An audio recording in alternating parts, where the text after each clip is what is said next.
We tend to drown in news polls. There's another one today, and it directs our attention to the legitimate point that as preferred Prime Minister, it's Scott Morrison first and Daylight second. Albo is barely in the race.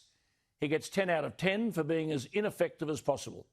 Last Thursday's question time was a classic case of the Labor Party under Anthony Albanese's leadership. It took Labor 40 minutes into question time before asking the Prime Minister whether or not he had knowledge of the sexual assault that Ms Higgins has allegedly experienced, or whether or not his principal private secretary, Finkelstein, had knowledge of it.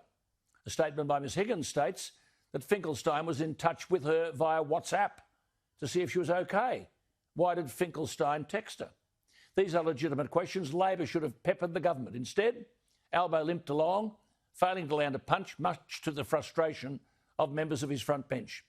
That being the case, therefore, what about the other significant poll? The two-party preferred vote is 50-50.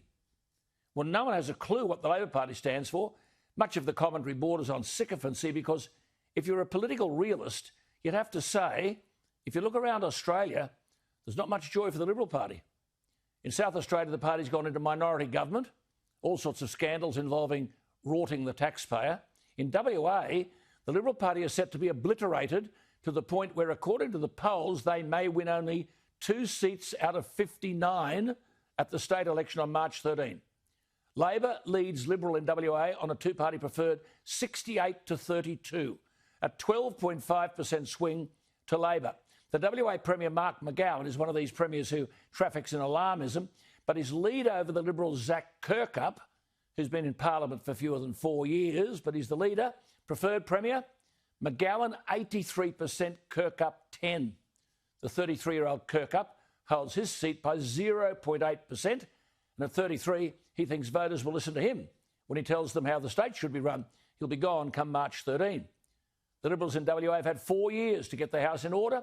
Instead, they have this whippersnapper Kirkup running around WA with terrifying policies, one of which includes closing all the state's coal-fired power plants by 2025 without any consultation with his colleagues. Then Kirkup announced a plan to make WA a net zero carbon dioxide emitter by 2030, 10 years away. What the hell's he on about? Anyway, we won't need to worry about an answer to that. He'll be gone. But how do the WA Liberals compare with the Victorian crowd under the invisible leadership of Michael O'Brien? You'd not be able to pick this bloke out in a police lineup. Daniel Andrews has not been taken to task for his arrogance during coronavirus, where he was responsible for a bungled hotel quarantine system, locking Victorians up for 112 days, stripping away their rights and freedoms, and over 800 Victorians dead. Now, if you were the Victorian Liberal leader, you would have any number of issues to latch onto. Belton Road, Adam Somyurek, the COVID-19 hotel quarantine inquiry, the knee-jerk border closures which have crushed people's livelihoods. Instead, the Liberals give every outward impression of presiding over a party full of deadwood. The same happened in Queensland last year with the LNP.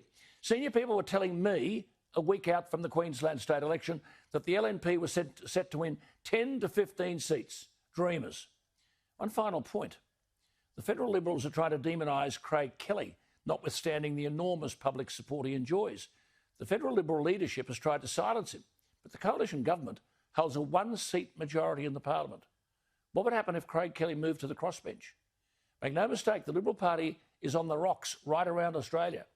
As Peter Credlin said on my program last Tuesday night, they don't speak about anything when it comes to the cultural values that we must defend.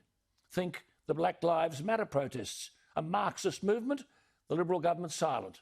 The climate change obsession, net zero carbon dioxide targets wherever you turn, people defacing statues, changing the words in our national anthem, the crushing of free speech and opinion, state premiers pleasing themselves, no defence of the Constitution, reopened borders, a useless national cabinet, and now trying to force vaccination upon every Australian without answering legitimate concerns. But not one improvement when it comes to harvesting water, creating cheap and reliable energy, reducing the debt or deficit, and critically addressing the education mess that's vandalising our children's future. Who, may I ask, is addressing the progressive collapse of the Liberal edifice?